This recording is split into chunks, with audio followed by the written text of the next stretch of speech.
ಸತತ ಪ್ರಯತ್ನ ಮಾಡಿದವರು ನಮ್ಮಲ್ಲಿ ಇಲ್ವಾ? ನಾನು ನಾರಾಯಣನ್ ಬಗ್ಗೆ ಹೇಳಿದ್ನೋ ಇಲ್ಲ ಗೊತ್ತಿಲ್ಲ. ಯಾರು ನಾರಾಯಣನ್? ತುಂಬಾ ಕಷ್ಟದಲ್ಲಿ ಬಂದಂತ ಹುಡುಗ. ಬಡತನ ಅಂದ್ರೆ ಅಸಾಧ್ಯ ಬಡತನ, ಯಾರು ಮುಟ್ಸ್ಕೋತಾ ಇರ್ಲಿಲ್ಲ ಅವ್ರನ್ನ. ಅಂತ ಹುಡುಗ ಊರಿಗೆ ಬಂದಾಗ, ಶಾಲೆಗೆ ಬಂದಾಗ, ಲೇಟಾಗಿ ಬಂದಾಗ ಮೇಷ್ಟ್ರು ಬೈದಾಗ, ಯಾಕೋ ಅಂತ ಕೇಳಿದ್ರೆ, ಕಷ್ಟ ಇದೆ ಸರ್, ನಮ್ಮ ತಾಯಿಗೆ ಹೇಳೋಕ್ಕಾಗಲ್ಲ, ನಾನು ಅಡಿಗೆ ಮಾಡಿಟ್ಟು ನೀರು ತಂದಿಟ್ಟು ಓಡಿ ಬರ್ಬೇಕು ಸರ್, ಬಸ್ಸಿಗೆ ನಡ್ಕೊಂಡ್ ಬರ್ತೀನಿ, ಶಾಲೆ ಓಡ್ಕೊಂಡ್ ಬರ್ತೀನಿ, ಲೇಟ್ ಆಗ್ತದೆ ಅಂದಾಗ ಮೇಷ್ಟ್ರು ಸಹಾಯ ಮಾಡ್ತೀನಿ ಅಂದ್ರು. ಆ ಮನುಷ್ಯ ಕಷ್ಟಪಟ್ಟದ್ದು ಎಷ್ಟರಲ್ಲಿ ಪ್ರಯತ್ನ ಮಾಡಿದ್ದು, ಕೊನೆಗೆ ಉಪರಾಷ್ಟ್ರಪತಿ ಆದ್ರು. ಮೊದಲು ಭಾರತದ ರಾಯಭಾರಿ ಆದ್ರು, ಅಮೆರಿಕಕ್ಕೆ ಉಪರಾಷ್ಟ್ರಪತಿ ಆದ್ರು, ರಾಷ್ಟ್ರಪತಿ ಆದ್ರು. ಸಣ್ಣದ ಸಾಧನೆ ಅದು, ಅಸಾಧ್ಯ ಸಾಧನೆ ಅಲ್ವಾ? ಎಲ್ಲಿಂದ ಎಲ್ಲಿಗೆ ಪ್ರಯಾಣ ಇದು? ಇದಾದದ್ದು ಸತತ ಪ್ರಯತ್ನದಿಂದ ಆದಂಥದ್ದು. ಇನ್ನೊಬ್ಬ ಹುಡುಗ, ಮಹಾರಾಷ್ಟ್ರದಲ್ಲಿ ಹುಡುಗ, ಪುಟ್ಟ ಹುಡುಗ, ಅದು ಹಾಗೇನೆ ಅತ್ಯಂತ ಬಡತನ. ಅಮ್ಮ ಕೆಲಸ ಮಾಡೋದ್ರ ಜೊತೆಗೆ ಹೂ ತಂದು ಮಾಲೆ ಕಟ್ತಾ ಇದ್ಲು.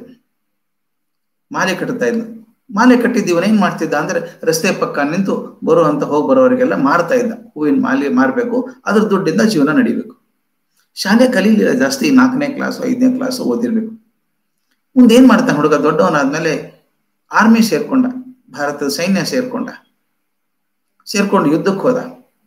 ಆ ಚೀನಾ ಯುದ್ಧದಲ್ಲಿ ನೋಡಿದ, ಏನು ಜನ ಸಾವುದು, ಅಯ್ಯೋ ಅಯ್ಯೋ, ನಾವಂದ ಯಾಕೆ ಒದ್ದಾಡ್ತೀವಪ್ಪ, ಯುದ್ಧ ಯಾಕೆ ಮಾಡ್ತೀವಿ ಗೊತ್ತಾಗ್ಲಿಲ್ಲ, ಅವ್ನು ಒದ್ದಾಡ್ಬಿಟ್ಟ. ಯುದ್ಧ ಮುಗೀತು, ನೌಕರಿ ಕಾಯಂ ಇಲ್ಲ, ಒಂದು ಟೆಂಪರರಿ ತಗೊಂಡಿದ್ದಾರೆ. ಮುಂದೆ ಏನ್ ಗತಿ ನಂದು? ಡೆಲ್ಲಿ ರೈಲ್ವೆ ಪ್ಲಾಟ್ಫಾರ್ಮ್ ಅಲ್ಲಿ ನಿಂತ್ಕೊಂಡಿದ್ದ. ತಮ್ಮ ಊರಿಗೆ ಹೋಗ್ಬೇಕಲ್ಲ, ಮಹಾರಾಷ್ಟ್ರಕ್ಕೆ. ಓಡಾಡ್ತಾ ಇದ್ದ ಪ್ಲಾಟ್ಫಾರ್ಮ್ ಅಲ್ಲಿ, ಟ್ರೈನ್ ಏನೋ ಬರೋಕ್ ಬಹಳ ಟೈಮ್ ಇತ್ತು. ಅನ್ಕೊಂಡ, ನನಗೇನಿದೆ ಜೀವನದಲ್ಲಿ, ಮತ್ತೆ ಹೋಗೋದು ಹಳ್ಳಿಗೆ, ಮತ್ತೆ ಬಡತನ, ಮತ್ತೆ ನೌಕರಿ ಇಲ್ಲ, ಒದ್ದಾಡೋದಕ್ಕಿಂತ ಸತ್ತು ಬಿಡ್ಬೇಕು, ಸಾಯ್ಬೇಕು, ಆತ್ಮಹತ್ಯೆ ಮಾಡ್ಕೋಬೇಕು ಅಂತ ತೀರ್ಮಾನ ಮಾಡ್ಕೊಂಡ. ಊರಿಗೆ ಹೋದ್ಮೇಲೆ ಆತ್ಮಹತ್ಯೆ ಮಾಡ್ಕೋತೇನೆ ಅಂತ ತೀರ್ಮಾನ ಮಾಡಿದೆ. ಆ ಹೊತ್ತಿಗೆ ಆ ಪ್ಲಾಟ್ಫಾರ್ಮ್ ಮೇಲೆ ಪುಸ್ತಕ ಮಾರೋದಕ್ಕೂ ಬರ್ತಾವಲ್ಲ, ಟ್ರಾಲಿಯಲ್ಲಿ ಸಣ್ಣ ಸಣ್ಣ ಪುಸ್ತಕ ಮಾರೋಕ್ ಬರ್ತಾರೆ. ಇವನು ಪುಸ್ತಕ ಕೊಂಡ್ಕೊಂಡ, ಸ್ವಾಮಿ ವಿವೇಕಾನಂದರದು ಕಾಲ್ ಟು ದ ನೇಷನ್, ದೇಶಕ್ಕೋಸ್ಕರ ಕರೆ ಅಂತ ಸಣ್ಣ ಪುಸ್ತಕ ಇದೆ. ಇವೆಲ್ಲ ಓದ್ಬೇಕು ಮಕ್ಕಳೇ, ಇದನ್ನ ಕಾಲ್ ಟು ದ ನೇಷನ್ ಅನ್ನೋ ಪುಸ್ತಕ ನೀವೆಲ್ಲರೂ ಓದ್ಬೇಕು. ಆ ಪುಸ್ತಕ ಓದಿದ, ಪ್ಲಾಟ್ಫಾರ್ಮ್ ಅಲ್ಲಿ ಕೂತ್ಕೊಂಡೆ ಓದಿದ. ಅದ್ಭುತ ಅನ್ಸ್ಬಿಡ್ತು ಅವನಿಗೆ. ಚೇ ಅದ್ಭುತ ಇದೆ ಇದೊಂದು. ಟ್ರೈನ್ನಲ್ಲೂ ಓದ್ದ, ರಾತ್ರಿ ಎಲ್ಲ ಮಲ್ಕೊಳ್ಳೇ ಇಲ್ಲ. ಬೆಳಿಗ್ಗೆ ಊರು ಮುಟ್ಟೋ ಹೊತ್ತಿಗೆ ಮನಸ್ಸು ನಿಚ್ಚಳ ಆಗಿತ್ತು. ಸಾಯೋಲ್ಲ ನಾನು, ದೇಶಕ್ಕೋಸ್ಕರ ಏನಾದ್ರು ಮಾಡ್ತೀನಿ ಅಂದ.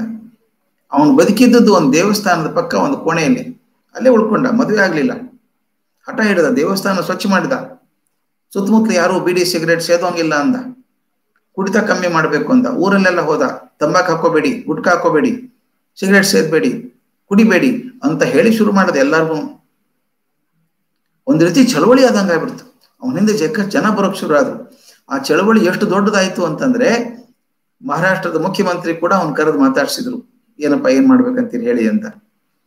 ಮುಂದೆ ಆತ ದೊಡ್ಡವನಾಗಿ ದೆಹಲಿಯಲ್ಲಿ ಉಪವಾಸ ಕೂತ್ಕೊಂಡ್ರೆ ಪ್ರಧಾನಮಂತ್ರಿಗೆ ಹೋಗಿ ಮಾತಾಡಿಸ್ಬೇಕು, ಆ ತರ ಆಯ್ತು. ಪ್ರಾಮಾಣಿಕತೆಗೆ ಮತ್ತೊಂದು ಹೆಸರಾದವರು ಅಣ್ಣಾ ಹಜಾರೆ ಅವರು.